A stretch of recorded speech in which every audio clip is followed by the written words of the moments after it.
예, 앞서 이제 이 특수활동비 문제를 좀 얘기하다가 원혜영 의원이 홍준표 대표가 과거 국회 운영비 줬느냐 그 부분에서 이제 박민식 의원께서 당시 관행상 야당 간사에게도 뭐 좀 줬다 이런 제 발언을 하셨는데 이 방송을 보고 있던 이 서가번 전 의원이 당시 간사였다 자신이 그러나 자기는 돈을 한 푼도 받은 적이 없다라면서 강력하게 항의하는 전화를 해와서 제가 좀 말씀드립니다. 받은 적 없답니다. 서가번 의원. 그리고 그렇다면은 박 의원의 말이 사실이라는 걸 전제로 왔을 때 원혜영 의원이 그럼 착각한 것이냐라고 이제 제가 한번 되물었는데 서가번 의원 전 의원의 주장은 이거 원혜영 의원이 착각했을 리가 절대 없고 분명히 아니다라고 강력하게 부인한 것이다라고 하면서 분명한 입장을 좀 밝혀왔습니다.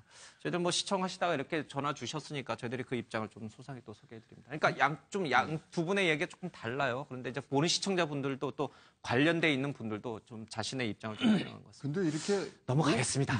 제발 부탁드리겠습니다. 자, 재벌 3세 또 갑질한다라고 하는데 대형 로펌 변호사 폭행 폭언 뺨 때리고 주먹까지 휘둘렀다라는 얘기가 나와 있습니다.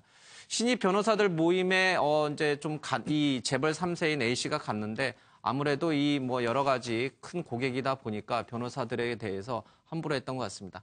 너희 아버지 뭐 하시냐? 지금부터 허리 똑바로 펴고 있어라. 날 주주님이라 부르라. 라는 식의 얘기가 좀 있었고요. 술이 많이 취한 상황에서는 뭐 여자 변호사의 머리채를 쥐기도 했고 또 폭언도 했다고 합니다. 자, 그런 얘기들이 좀 여기 매일경제신문 31면에도 조금 더 이어져 있습니다. 이 당사자는 또 진심으로 사과했다고 하는데 우리 사회에 뿌리 깊은 이 갑질 문제가 좀 논란이 되고 있습니다.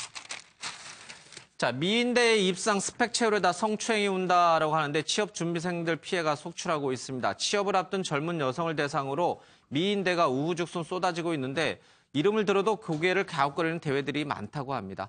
이런 대회에 입상하면은 뭐 취업이 잘 되나 보죠. 이런 관행이 있는 건가요? 최 교수님.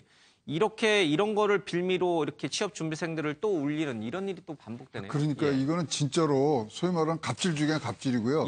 이런 뭐 스펙을 뭐 어느 정도 갖추는 거에 또 너무나 몰입돼 갖고 수험생도 또는 후보자도 거기에 대응하는 것도 문제가 있습니다. 그래서 전체적으로 진짜로 이거는 공정한 사회에 아주 기초가 되는 거거든요. 뭘 하면은 더 나오고 뭐 거기서 또 그거를 이용해서 또 성추행까지 나가는 그런 이건 범죄 중에 범죄라고 생각합니다. 그래서 이거는 진짜로 공정한 룰을 게임을 할 수 있는 토대가 만들어지는 차원에서 일벌 100개 해줬으면 좋겠습니다. 자, 저희들이 뭐 좀 앞서 잠깐 다뤘습니다만은 이 법무부, 검찰과 법무부의 특수활동비 문제도 좀 있다라고 하면서 얘기했는데 어제 저희들이 이 부분은 뭐 충분히 많이 다뤘습니다.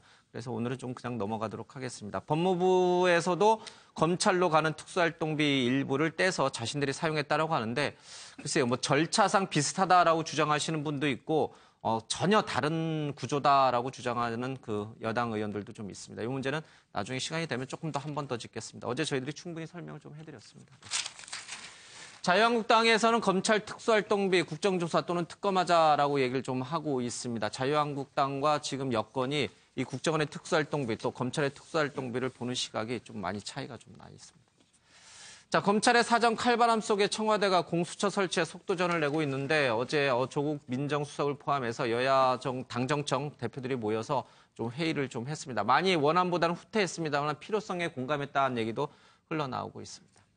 그 옆에 기사입니다. 통합도 분당도 어렵다. 국민의당 딜레마다라고 하는데 안철수 대표와 박지원 의원이 손을 잡는 모양새가 있습니다. 오늘 의총에서 정면 충돌을 예고하고 있는데 이거는 김철근 대변인에게 여쭙고 가야 되겠습니다. 통합도 분당도 어렵다. 이게 무슨 말인가요? 어정쩡한 표현인데요. 여기 신문은요. 아니, 지금 당 상황이 어정쩡한 게 아니라 이 기사가 어정쩡하다는 건가요? 그렇습니다. 그러니까 분당은 없을 겁니다. 분당은 없다. 분당은 거고요. 없다. 그러니까 통합까지 바로 갈 수 있느냐 여부는 오늘 토론을 해봐야 알겠습니다. 그러니까 어제 그 전현직 지도부 오찬을 했는데 저도 그 자리에 갔었습니다만은 그 안철수 대표는 확고한 생각을 갖고 있습니다. 중도 확장 전략을 써서 국민의당을 더 크게 해야 앞으로 지방선거든 이후의 선거에서 승리할 수 있다. 지금 이른바 지금 3당하고 4당이 2당으로 올라설 수 있는 그 연대연합 전술을 써야 된다. 이런 기본적인 그 전략을 갖고 있는 거고요. 그 야당, 그러니까 호남 중진 의원들은 예. 속도를 좀 조절해 달라. 속도 조절 측면과 그다음에 내부 소통을 좀 강화해 달라. 예. 이런 요청들이기 때문에 제가 보기에는 오늘 의원총회에서 상당히 많이 좀 접근되는 안이 나올 수도 있는 거 아니겠나 예. 생각이 좀 듭니다. 봉합이 될 것이다. 분당은 없습니다. 분당은 없다. 통합은 있어요? 그 말씀 제가 드렸잖아요. 속도 조절과 그러니까 오늘 의원들 총회를 하고요. 예. 그다음에 내일 모레에 지역위원장들 회의를 합니다. 예. 그리고 그 이후에 전체 당원들의 의사를 좀 물어볼 겁니다. 예. 그렇게 의견 수렴 절차가 끝나고 나면 당의 갈 방향에 대해서 확고한 입장이 나올 수 있는 거죠. 예. 그렇게 되면은 호남 의원들도 안철수 대표도 그 결정에 따를 것이다. 아, 그렇습니다. 예. 네. 통합이 됐든 분당은 없는 겁니다. 분당은 없고 통합이 됐든 통합이 아니라 현 체제를 가든. 예. 현 체제는 벗어날 건 확실하고요. 왜냐하면 지금 예. 정책연대하고 선거연대에 대한 어느 정도의 당내 공감대는 있거든요. 예. 근데 이것을 실제로 통합까지 밀고 갈 거냐 말 거냐의 차이입니다. 예. 알겠습니다. 참 들었지만 저도 잘 모르겠습니다. 헷갈립니다. 예, 예. 네, 오늘 아침에 매일경제는 여기서 마치겠습니다. 고맙습니다.